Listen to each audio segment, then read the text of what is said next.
بسم اللہ الرحمن الرحیم ان کان آباؤکم و ابناؤکم، اگر تمہارے باپ دادا اور تمہاری اولادیں پوتے نواسے سارے ملا کے،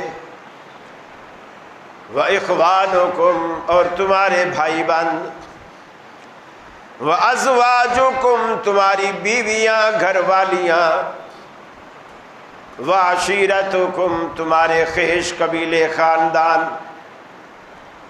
و اموال اقترفتموہا اور تمہارا وہ سرمایہ، وہ مال، وہ دولت جنہیں تم گن گن کے بچا بچا کے رکھتے ہو، وَتِجَارَةٌ تَخْشَوْنَ كَسَادَهَا اور تمہاری وہ تجارتیں جن میں مالی خسارے سے تم ڈرا کرتے ہو میری تجارت میں کبھی گھاٹا نہ آئے، وَمَسَاكِنُ تَرْضَوْنَهَا اور تمہارے وہ گھر جو تمہیں بہت محبوب ہیں، میرا بنگلہ، میری کوٹھی، میری فیکٹری، میری جائیداد، میری جاگیر، وَمَسَاكِنُ تَرْضَوْنَهَا أَحَبَّ إِلَيْكُم مِّنَ اللَّهِ وَرَسُولِهِ وَجِهَادٍ فِي سَبِيلِهِ۔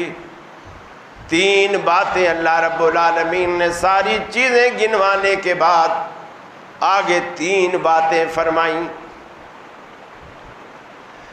اگر تمہارے باپ دادا کی محبت، تمہاری اولاد کی محبت، پوتوں اور نواسوں کی محبت، تمہارے بھائی اور بہنوں کی محبت، تمہاری بیویوں کی محبت، تمہارے جمع شدہ مال کی محبت، تمہاری تجارت کی محبت اور تمہارے بنگلوں کی محبت، اگر اللہ اس کے رسول اور جہاد فی سبیل اللہ سے تمہیں زیادہ محبوب ہے، فتربصوا تو پھر انتظار کرو، کس کا؟ عذاب الہی کا۔ فتربصوا حتی یاتی اللہ بامرہ، یہاں تک کہ اللہ رب العالمین کی طرف سے عذاب کا حکم آ جائے، اللہ اپنا فیصلہ فرما دے۔ آپ کو اولاد سے محبت ہونی چاہیے مگر اللہ اور اس کے رسول سے بڑھ کر نہیں، ماں باپ کی قدر کرنی چاہیے مگر اللہ اور اس کے رسول سے بڑھ کر نہیں، بیویوں سے محبت اور حسن سلوک بھی ہونا چاہیے مگر اللہ اور اس کے رسول سے بڑھ کر نہیں، مال کی محبت بھی بے شک دل میں ہو لیکن اللہ اور اس کے رسول سے بڑھ کر نہ ہو۔ سیدنا عثمان غنی رضی اللہ تعالی عنہ غزوہ تبوک سے پہلے اللہ کے رسول منبر پہ کھڑے ہیں، آپ نے فرمایا مجھے تبوک کے لیے سرمایہ چاہیے جو ہمارے پاس نہیں، بڑا کٹھن مرحلہ ہے، سفر بھی دور دراز کا ہے، مجاہدین کے لیے فنڈ چاہیے۔ آپ کے داماد سیدنا عثمان غنی رضی اللہ تعالیٰ عنہ کھڑے ہو گئے، اللہ کے رسول 100 اونٹ دوں گا، ساز و سامان سے لدے ہوئے دوں گا، ہر اونٹ کے ساتھ ایک سوار بھی دوں گا، گویا 100 بندہ دوں گا، 100 اونٹ دوں گا، 100 اونٹ پر لدے ساز و سامان بھی دوں گا۔ آپ نے فرمایا جزاک اللہ لیکن مجھے اس سے زیادہ چاہیے۔ سیدنا عثمان غنی پھر سے کھڑے ہو گئے، اللہ کے رسول اسے ڈبل کر دیجئے، 200 اونٹ دوں گا، ساز و سامان سے لدے ہوئے دوں گا اور سواروں کے ساتھ دوں گا۔ آپ نے فرمایا جزاک اللہ مگر مجھے اس سے زیادہ چاہیے۔ حضرت عثمان پھر سے کھڑے ہو گئے اور جلدی سے، پھرتی سے، یہ پھرتی اس لیے ہوتی تھی کہ کہیں ایسا نہ ہو کہ مجھ سے پہلے کوئی اور کھڑا ہو، مجھ سے پہلے کوئی اور کھڑا ہو جائے۔ فرمایا اللہ کے رسول 300 اونٹ دوں گا، ساز و سامان سے لدے ہوئے دوں گا، سواروں کے ساتھ دوں گا۔ رسول اللہ صلی اللہ علیہ وسلم ممبر پہ کھڑے تھے، آپ ممبر سے نیچے اترے، خطبے کے دوران ممبر سے نیچے اترے، عثمان کو آگے بلایا، سینے سے لگایا، بڑے تاریخ ساز جملے ارشاد فرمائے۔ آپ نے فرمایا عثمان، آج کے بعد اگر دنیا میں تو کوئی بھی نیکی نہ کرے، تیرے جنت میں جانے کے لیے یہی کافی ہے جو تو نے آج کر دی۔ یہاں بھی کتنا، ایک ہوتی ہے کہ بھی کسی نے خبر دے دی، ایک یہ ہے اللہ کے رسول نے خبر دی، جس کی خبر کبھی جھوٹی نہیں ہوتی، ہمیشہ سچی ہوتی ہے، انہوں نے خبر دی۔ اور دوسرا، عشرہ مبشرہ میں ویسے شامل ہیں، حضرت عثمان ویسے بھی عشرہ مبشرہ میں شامل ہیں، اس کے باوجود دنیا نے دیکھا کبھی انہوں نے نیکی ترک نہیں کی کہ اللہ کے رسول نے کہہ دیا جنت میں جانے کے لیے وہی کافی تھی، اب مجھے کرنے کی کیا ضرورت ہے۔ ساری زندگی نیکی کرتے رہے، حتیٰ کہ صحابہ کہتے ہیں ممبر پہ کھڑے کھڑے جب کبھی خطبہ دیتے اور عذاب قبر کا ذکر کرتے، اتنا روتے کہ آنسوؤں سے آپ کی داڑھی تر ہو جاتی۔ صحابہ پوچھتے ہیں امیر المومنین اس کی کیا وجہ؟ آپ تو عشرہ مبشرہ میں بھی شامل ہیں، اللہ کے رسول نے یہ تک کہہ دیا کہ آپ اگر آج کے بعد کوئی نیکی نہ کرو جنت میں جانے کے لیے یہ کافی ہے۔ فرماتے ہیں میں نے اللہ کے رسول سے سنا تھا، آپ فرماتے تھے قبر آخرت کی سیڑھیوں میں سے پہلی سیڑھی ہے، جو یہاں پھسل گیا وہ پھسل ہی گیا، اور جو یہاں سے بچ گیا وہ آگے بھی بچ گیا، اس لیے پہلے زینے میں قدم رکھتے ہوئے ڈر لگتا ہے۔ یعنی جنت کا ٹکٹ ہاتھ میں ہے اور دل میں اللہ کا ڈر ہے، دل میں اللہ کا ڈر ہے۔ یہ ڈر پیدا کیجیے اپنے اندر، یہ ڈر پیدا کیجیے، یہ ذوق پیدا کیجیے، یہ فکر پیدا کیجیے کہ اللہ رب العالمین میرے جنت میں جانے کا انتظام کسی بھی طرح کر دے، یہ فکر ہونی چاہیے۔ صرف نماز پڑھنا اور روزی میں حلال حرام کا خیال نہ رکھنا کوئی فائدہ نہیں، کوئی فائدہ نہیں۔ حج کرنا، حلال حرام کا خیال نہ رکھنا کوئی فائدہ نہیں حج کا۔ زکوٰۃ دینا مگر حلال حرام کا خیال نہ رکھنا، اللہ کی قسم زکوٰۃ دینے کا کوئی فائدہ نہیں۔ یہ معمولی باتیں نہیں ہیں۔ میں یہ کہنا چاہ رہا ہوں، آپ پیسہ بھی دے رہے، حج پہ بھی جا رہے لاکھوں روپے لگا کے، مسجد میں بھی آپ آ رہے ہیں دکان بند کر کے، اور آپ کو ملے کچھ نہ، اس کا صلہ نہ ملے، اس کا اجر نہ ملے، اس کا بدلہ نہ ملے، تو ہماری یہ ساری محنت کا کیا فائدہ؟ کیا فائدہ ہے؟ اللہ کے رسول صلی اللہ علیہ وسلم کو دیکھیے، آپ اللہ کے رسول ہیں، امام الانبیاء، اللہ سے بھی ڈرتے ہیں، جنت کا دروازہ کھولنے والے، جب تک جنت کا دروازہ نہیں کھلے گا جب تک آپ نہیں آئیں گے۔ فرشتہ پوچھے گا جب آپ دستک دیں گے کون؟ آپ کہیں گے میں محمد صلی اللہ علیہ وسلم۔ وہ اندر سے کنڈی کھولے گا اور کہے گا کہ مجھے یہی نام بتایا گیا تھا کہ جب یہ آئیں تو آپ ان کے لیے دروازہ کھول دینا۔ اس کے باوجود ہم تو یہ 10 دن اعتکاف بیٹھتے ہیں نا، اللہ کے رسول نے پورا مہینہ بھی اعتکاف کیا، پورا مہینہ، پہلا عشرہ، دوسرا عشرہ، تیسرا عشرہ، اور مقصد کیا تھا؟ شب قدر کو تلاش کر۔ آپ کو نہیں بتایا گیا تھا وہ کس عشرے کی کس رات میں ہے، آپ کو نہیں بتایا گیا، آپ تلاش میں لگ گئے۔ یہ پتہ تھا کہ رمضان میں پہلا عشرہ بیٹھے، آپ کو وہ رات نہیں ملی. دوسرا عشرہ بیٹھے, آپ کو وہ رات نہیں ملی. 20 کی شام کو کچھ صحابہ جو آپ کے ساتھ بیٹھے تھے ان میں سے کچھ جانے لگے. آپ نے فرمایا میں آخری عشرہ بھی بیٹھنا چاہتا ہوں, تم میں سے اگر کوئی بیٹھنا چاہتا ہے تو میرے ساتھ بیٹھ جائے. کچھ چلے گئے, کچھ صحابہ بیٹھ گئے. پہلے عشرے میں اس رات کو تلاش کیا, نہیں ملی. دوسرے عشرے میں تلاش کیا, نہیں ملی. اب تیسرے عشرے میں تو یقینی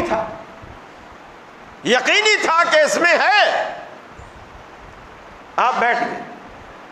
اب کوئی پوچھے آپ کو ضرورت کیا تھی, اس رات کو تلاش کرنے کی ضرورت کیا تھی؟ آپ کے دامن میں کوئی داغ تھا, آپ وہ دھلوانا چاہتے تھے. آپ کو کیا ضرورت تھی؟ آپ نہ تلاش کرتے.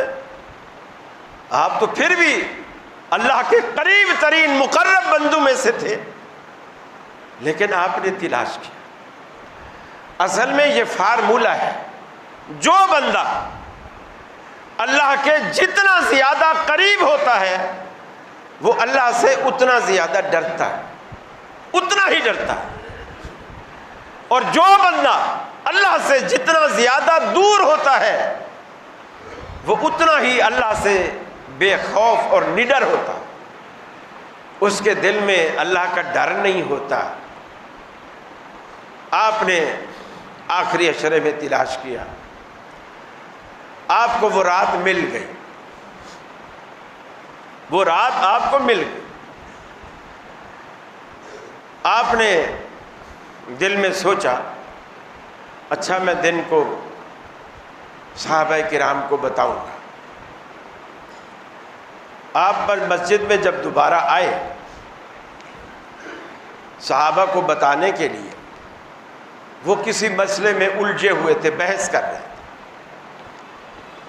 آپ ان میں بیٹھ گئے, اس کی الجھن کو دور کیا, الجھی گتھی کو سلجھایا, مسئلہ حل کیا. لیکن اللہ نے وہ بات آپ کے ذہن سے نکال دی. آپ نے فرمایا کہ میں تو آیا تھا تمہیں وہ رات بتانے. اللہ کی حکمتیں ہیں, اللہ نے وہ ذہن سے نکال دی. البتہ یہ مجھے معلوم ہے کہ وہ تھی تاک رات, وہ تاک ہی رات تھی اور آخری عشرے کی تھی. پھر آپ نے فرمایا اس رات کو آخری عشرے کی 5 تاک راتوں میں تلاش کرو. 21 میں, 23 میں, 25 میں, 27 میں اور 29 میں. یہ 5 راتیں ہیں, ان میں اس رات کو تلاش کرو. اور وہ رات ایسی نہیں ہے کہ اس کا کوئی چند منٹ ہے, چند سیکنڈ ہے کہ بس وہ لمحے قبولیت کے آتے ہیں پھر غائب ہو جاتے ہیں. نہیں, وہ رات ایسی ہے کہ مغرب سے شروع ہوتی ہے حتیٰ مطلع الفجر, صبح کی اذانوں تک وہ رات برقرار رہتی. آپ اس کے کسی بھی حصے میں جاگے ہیں, پہلے میں, بیچ میں, آخر میں یا ساری رات, یقیناً وہ رات آپ کو مل کے رہے گی. اب جو بات ہے میں وہ آپ کو سمجھانا چاہتا ہوں, وہ یہ کہ اللہ کے حبیب اس رات کو پانے کے لیے پورا مہینہ اعتکاف کرتے ہیں. پورا مہینہ, پہلے عشرے میں, دوسرے میں, تیسرے میں, تاکہ میں وہ رات پا لوں. اور آج ہمارا معاشرہ, ہمارا مزاج, ہمارا کلچر ایسا ہے, یار دوست اکٹھے ہوں گے, او یار آج 27ویں شب ہے, عید کی خریداری کر کے آتے ہیں. کوئی انگلش بوٹ ہاؤس پہ صدر چلے جائیں گے, کوئی طارق روڈ چلے جائیں گے, کوئی ریڈی میڈ کپڑے لینے کے لیے کہاں چلے جائیں گے. 5-6 دوست موٹر سائیکلوں پہ یا گاڑیوں میں جائیں گے, اور ساری جاگنے کی رات ہے. اور اسی رات کو عورتیں بھی برباد کرتی ہیں, چوڑیاں پہننے جا رہی ہوتی, آپ یہ پیر کالونی میں جاؤ، 3 ہٹی سے پیر کالونی کا جو راستہ جاتا ہے، آپ وہاں سے گاڑی گزار ہی نہیں سکتے تاک راتوں میں، دونوں طرف پتھارے لگے ہوئے، ٹھیلے لگے ہوئے، چوڑیوں والے، مہندیوں والے، پتہ نہیں کیا کیا خواتین کی چیزیں، رش لگا ہوتا ہے۔ یہ جاگنے کا یہ مقصد نہیں۔ آپ کو چوڑیاں خریدنی ہیں، آپ رمضان سے پہلے خرید کے رکھ لیں، چلو رمضان کے پہلے عشرے میں خرید لیں۔ آخری عشرے کی ان بابرکت راتوں کو آپ شاپنگ میں برباد کرتے ہیں۔ آپ کے دل میں کوئی اہمیت نہیں ہے ان راتوں کی۔ اللہ کے رسول ایسے مسجد میں جاگ رہے ہیں، گھر والوں کو جگا رہے ہیں، صحابہ کو جگا رہے ہیں۔ آخر اس رات میں کچھ ہے تو، اور وہ کیا ہے؟ فرمایا تنزل الملائکۃ والروح فیہا بإذن ربہم من کل امر۔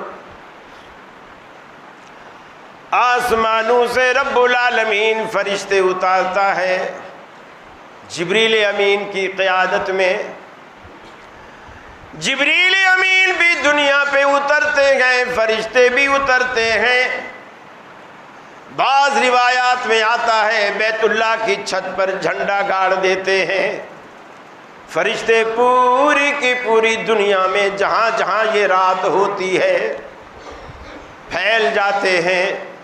جو دعائیں مانگ رہے ہوتے ہیں فرشتے اس پر آمین کہتے ہیں۔ جو تسبیحات اور ذکر اذکار نوافل قرآن کی تلاوت میں ہوتے ہیں فرشتے ان کو دعائیں دیتے ہیں، فرشتے ان سے مصافحہ کر کے جاتے ہیں، یا اللہ انہوں نے جو کچھ تم سے مانگا ہے الہ العالمین ان کو وہ کچھ عطا کر دے، ان کی جھولیاں بھر دے، ان کے ہاتھوں کو خالی نہ لوٹا۔ سلام ہی حتی مطلع الفجر، پوری کی پوری رات سلامتی والی ہوتی ہے، فجر کی اذانوں تک، صبح طلوع ہونے تک یہ رات سلامتی والی ہوتی ہے، رحمتوں کی برکھا برستی رہتی ہے۔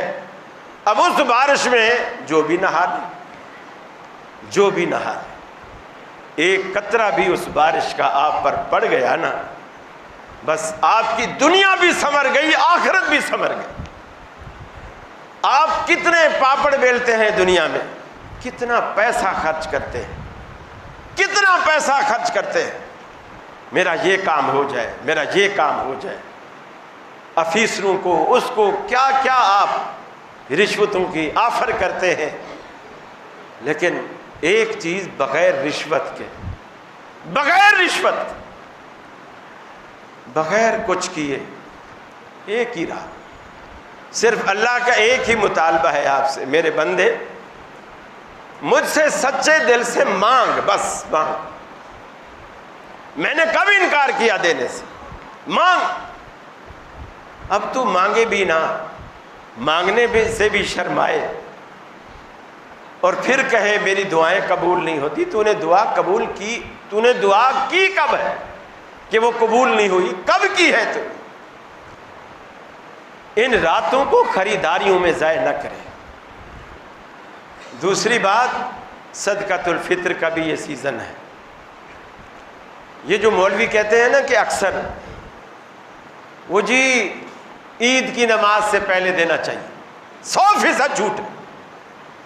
آپ نے فرمایا عید والے دن گھر سے نکلنے سے پہلے، عید والے دن نہیں، گھر سے نکلنے سے پہلے، جب آپ عید کے میدان میں ٹیبل کرسی لگانے والوں کو، بینر لگانے والوں کو وہاں جا کے آپ صدقۃ الفطر دے رہے ہوتے ہیں تو آپ تو گھر سے نکل چکے ہوتے ہیں۔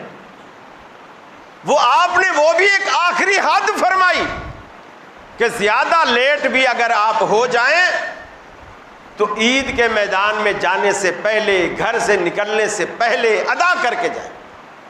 یہ ایک آخری حد ہے، ورنہ صحابہ کرام رسول اللہ صلی اللہ علیہ وسلم کے پاس صدقۃ الفطر جمع کرواتے، 4-5 دن پہلے کا ثبوت تو خود بخاری میں ملتا ہے۔ سیدنا ابو ہریرہ کہتے ہیں کہ میرے پاس زکوٰۃ الفطر اللہ کے رسول نے رکھوائی، میں اس کا پہرے دار تھا۔ تو میں نے ایک رات دیکھا شیطان جیسے انسانی شکل میں کوئی بندہ ہے، غریب شکل بنائی ہوئی ہے، کپڑے بھی غریبوں والے پہنے ہوئے ہیں، اور وہ اس میں سے مال چرا رہا۔ میں نے پکڑ لی، اس نے بڑی منتیں کی، بڑے ترلے، رونا دھونا، میں غریب ہوں، میں مسکین ہوں، میرے بچے ہیں، یہ ہے وہ ہے۔ میں نے اس سے وہ مال تو لے لیا جو اس نے چرایا تھا، اس کو چھوڑ دیا۔ میں نے پھر رسول اللہ صلی اللہ علیہ وسلم سے اس کا ذکر کیا، آپ نے فرمایا آج وہ پھر آئے گا، اب نہیں چھوڑنا۔ وہ پھر آیا، پھر پہلے سے زیادہ رویا پیٹا۔ ابو ہریرہ کو ترس آ گیا، مال لے لیا، اس کو چھوڑ دیا۔ آپ نے فرمایا اب نہیں چھوڑنا۔ تیسری رات وہ پھر آیا۔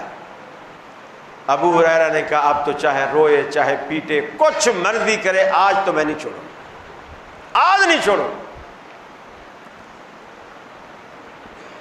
شیطان کو صحابہ کی کمزوری معلوم تھی۔ صحابہ کی کمزوری کیا تھی؟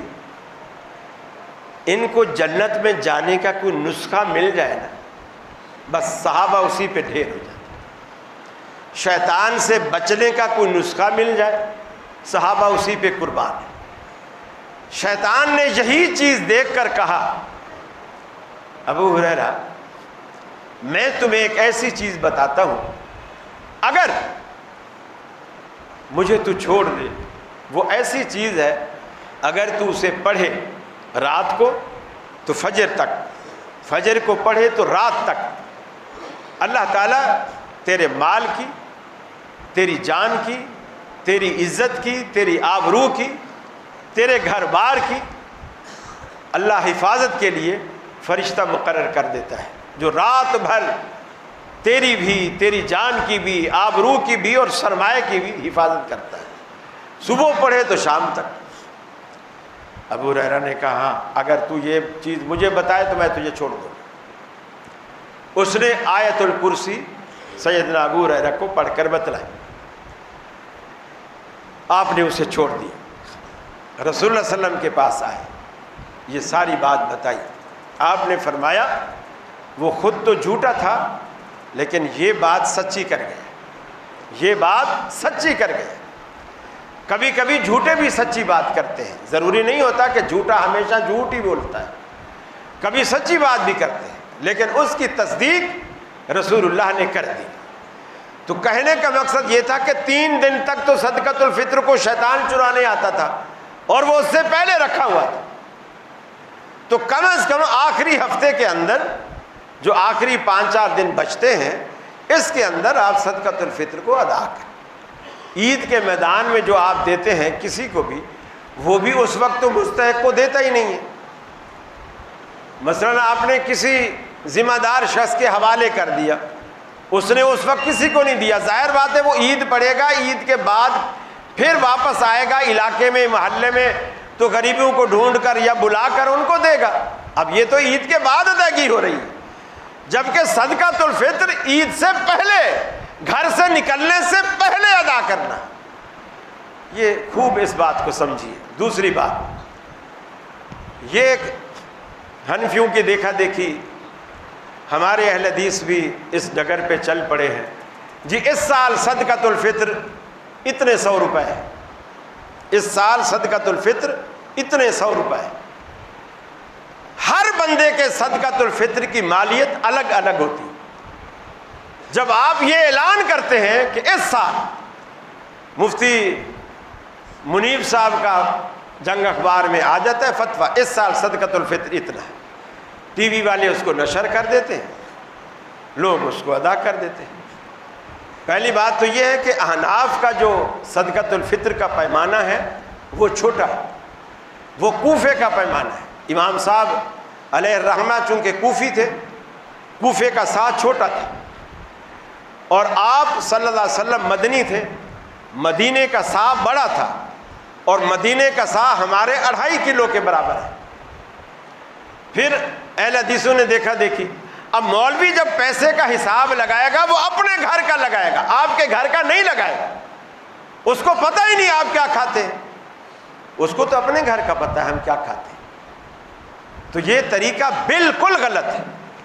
آپ جو جنس کثرت سے کھاتے ہیں، چاہے آپ کے ہاں روٹی کثرت سے کھائی جاتی ہے یا چاول کثرت سے کھائے جاتے ہیں، چاول کثرت سے کھائے جاتے ہیں تو اس کا 2.5 کلو، اگر روٹی کثرت سے کھائی جاتی ہے تو اس کا 2.5 کلو، اور اگر روزانہ آپ رات کو آپ کے ہاں چاول پکتے ہیں، دن میں روٹی پکتی ہے، 1.25 کلو اس کا کر لیں، 1.25 کلو اس کا کر لیں، اس طرح 2.5 کلو کر لیں، پھر اس کی جو قیمت بنتی ہے۔ پھر یہ بھی نہیں کہ صدقۃ الفطر کا حساب لگائیں تو کن کی چاول، اور جب گھر میں پکے تو سیلا، پھر حساب بھی سیلے کا لگے گا۔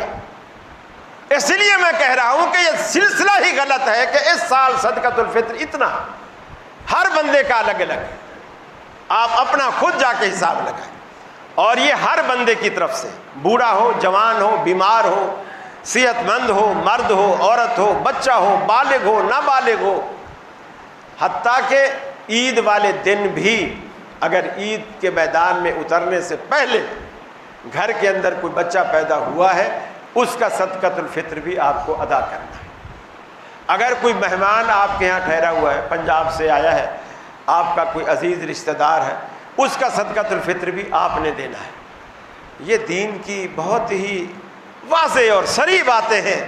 اگر آپ نے جنت کمانی ہے تو ان چھوٹی چھوٹی باتوں کو آپ پرواہ میں لائیں، خاطر میں لائیں، احتیاط برتیں، ان پہ عمل کریں۔ اللہ سے دعا ہے اللہ رب العالمین آپ کا آنا، آپ کا بیٹھنا، آپ کی حاضری، اور آپ جو دعائیں کرتے ہیں، اللہ رب العالمین سب کو شرف قبولیت بخشے، آپ کی مرادیں پوری فرمائے۔ جس طرح آپ نے آج رمضان میں اللہ کے گھر کو اوپر نیچے بھر دیا ہے، میری دعا ہے اللہ آپ کے گھروں کو اوپر نیچے اپنی رحمتوں سے بھر دے، اپنے فضل سے بھر دے، اپنے کرم سے بھر دے، کوئی بندہ خالی نہ جائے۔ اللہ رب العالمین سب کی مرادیں پوری کرنے والا ہے۔ اللہ سے دعا ہے اللہ ہمیں ہمیشہ حلال کھلائے، حرام سے بچائے۔ بہت سارے ساتھی دعا کی درخواست کرتے ہیں، انشاءاللہ نماز کے بعد دعا بھی کریں گے، دعا ضرور آپ کر کے جائیے گا۔ اللہ رب العالمین سب کے لیے آسانیاں فرمائے۔ وآخر دعوانا ان الحمد للہ رب العالمین۔